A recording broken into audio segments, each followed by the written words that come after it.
ISIS जो है वो आजकल पाकिस्तान की सहायता से चल रहा है और या हाँ अफगानिस्तान हाँ, के खिलाफ बिल्कुल बिल्कुल एक्टिविटी। बिल्कुल बिल्कुल बिल्कुल, वो ओबामा का क्रिएशन था। और एक पर्पस के लिए उनको वो किया गया था। अ, वो पर्पस किसी हद तक नहीं सॉल्व हुआ। वो सॉल्व नहीं हुआ, that got disintegrated for many reasons. लेकिन जो आइडियोलॉजी जो फैशन की थी, जो बनाई थी, वो आइडियोलॉजी तो है। वो आइडियोलॉजी है, और इंटरनेट के जरिए उसको जिंदा रखा जा रहा है। तो बेसिकली वो अलकायदा के ही लोग हैं, ठीक है। So that ideology is not going anywhere. तो वो टुकड़ों में है, उधर जाके पाकिस्तान के नाक में दम किए हुए हैं इसको। पाकिस्तान आईएसआई को भी जब भी कोई कुछ ऐसी कार्रवाई करनी होती है जहां पे वो डिनाबिलिटी मेंटेन करना चाहते हैं, तो वो भी आईसिस का नाम ले लेते हैं। So it is cutting both ways anyway. लेकिन सबसे बड़ी बात है कि देखिए, ये फ्यूनरल जो है, ये किस माहौल में हो रहा है, किस बैकड्रॉप में। ये 17 जून को एमओयू दोनों के बीच में साइन हुआ है। उस बैकड्रॉप में ये फ्यूनरल हो रहा है। अब मैं आता हूं आपके मेन विश्लेषण पार्ट। जी। देखिए सर, बिना कोई अस्थाई अंदरूनी समझौते के बिना इतने बड़े पैमाने पर फ्यूनरल नहीं हो सकता। भाई, अगर अगर मान लीजिए कि 4 महीने क्यों नहीं किया। 4 महीने इसीलिए नहीं किया ना कि पता नहीं कब हमला हो जाएगा, कहाँ कहाँ बम बम गिरेगा, कौन बम गिरा देगा, इस बात का खौफ था, इसलिए नहीं हो रहा है। और उस समय से लेके अभी तक तो जो एयर डिफेंस कैपेबिलिटी है इनकी, वो तो डिग्रेड क्या, बिल्कुल एक तरह से समझिए कि नील नील है एयर डिफेंस कैपेबिलिटी। तो किसी तरीके का तो इसमें भाई बड़ा डील हुआ है, बड़ा गिव एंड टेक, ठीक है ना। और फ्यूनरल जरूरी भी था।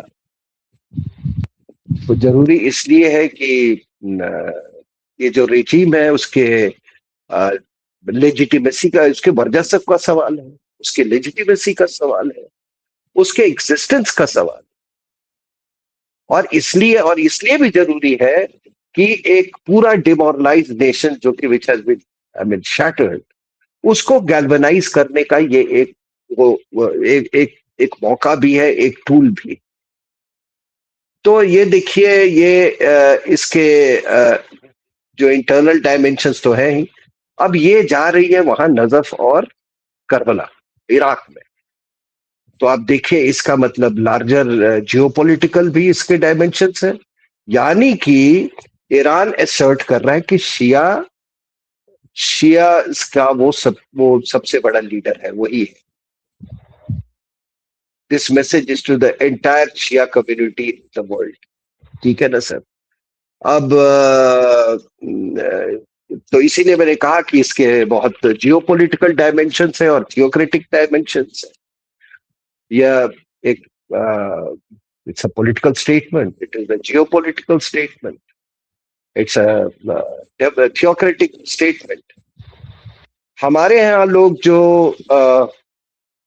खमेनाई को शियास का थियोक्रेटिक लीडर मानते हैं, मैं उनसे पूछना चाहता हूं कि क्या ये खमेनाई के ईरान में पावर टेक ओवर करने के पहले क्या कोई मतलब कोई वो शिया इस्लाम नहीं था? तो एक बहुत बड़ा सवाल है। लेकिन हाँ, फिर मैं उस पे आ जाता हूं कि बिना गिव एंड टेक के यूएस इतना बड़ा फ्यूनरल इवेंट के लिए आश्वासन नहीं दिया होगा, not only on behalf of the USA but also on behalf of Israel. आप समझ जाइए कि इसके कितना बड़ा किस स्तर पे बातचीत हुई है और कितना बड़ा गिव एंड टेक हुआ होगा। अब क्या ये गिव एंड टेक है? क्या इसमें न्यूक्लियर प्रोग्राम वाला मुद्दा इन्वॉल्व है? हो सकता है। यह भी इंडिकेट करता है, ये दिस ऑल्सो इंडिकेट्स कि भाई एक मैक्रो समझौता तो हो चुका है सर। मैक्रो जो मैक्रो इश्यूज हैं वो उस पे समझौता हो चुका है। माइक्रो इश्यूज पे कुछ मतभेद हैं और कुछ मतभेद क्रिएट किए जा रहे हैं। और मतभेद है, मतभेद कहिए या उनमें कि जो पॉलिटी जो है उनका रिजीम में जो है उसमें फ्रैक्चर हो चुका है, उसमें डीप फिजर्स है, ठीक है। और हमने तो ये देखा कि जो पूरी रिजीम जो है उसमें क्लेरिक्स, पॉलिटिशियंस, पार्लियामेंटेरियंस, ठीक, वो आईआरजीसी, ये सभी एक साथ ये बोर्ड पर नहीं है, इसलिए अलग अलग बयान आपको सुनने को मिलते हैं। कोई कहेगा जी टॉक्स हो रहे हैं जी, कतर में टॉक्स होगा, दूसरा एक खड़ा होकर बोला कि नहीं हमको तो कोई खबर ही नहीं है। तो इस तरह के विरोधाभास यही संकेत देता है कि जो इनमें क्रैक्स जो है बहुत डीप है और वाइड है। अब इसीलिए कुछ होता है तो एक लीडर बोलता है कि मैं इसकी पुष्टि नहीं कर सकता, दूसरा कहता है कि नहीं नहीं नहीं, नहीं बिल्कुल सही है। सो वो फार्स जो है वो आईआरजीसी के नीचे काम करता है, टोटल कंट्रोल है उसमें आईआरजीसी का।